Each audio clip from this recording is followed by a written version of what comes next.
shocks of life. Hello, I'm T. Isaac. I'm a freelance science educator. We're talking about the shocks of life today. The shocks of life. Shocks are sudden or heavy impacts. And do you know that in most accident cases, victims don't die because of injuries? Definitely, they are fatal injuries.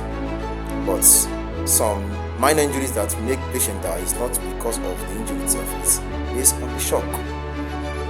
This is why, as humans, we must learn to build strong shock absorbers. You see, vehicles have shock absorber just to receive shock and reduce the road hits on the body of the passengers. So, we must learn to build a strong shock absorber. It can come from anywhere. Life has shocks. Life's got shocks. You have to be ready for that. It can happen from anywhere, from church, it can happen from fellowship, it can happen from school, it can happen from the board member, it can happen from anybody, it can come from anywhere, it can come from the board, it can come from the office, it can come from your job, it can come from your boss, it can come from anybody. From even your family member, it can come from them. So you must have this strong shock absorbing system. And how do you have a strong shock absorbing system? It starts from how calibrated your mind. You see, there are expectations and there are hyper-realistic expectations. You just have to be self-secured. Be self-secured. Don't over-expect from people.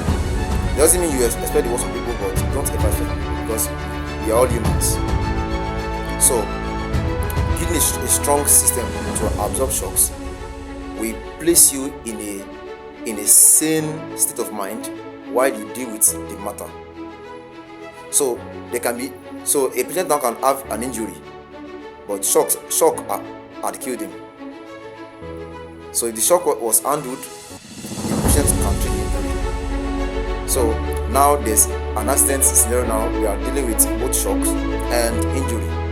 So we have to build this strong absorbing system around our lives in our soul, where things can happen in life, not for us to expect the worst, but even though anything happens, we still have the audacity and the strength to move on. It's called building a strong absorbing system. See you next video. Bye bye. Take care.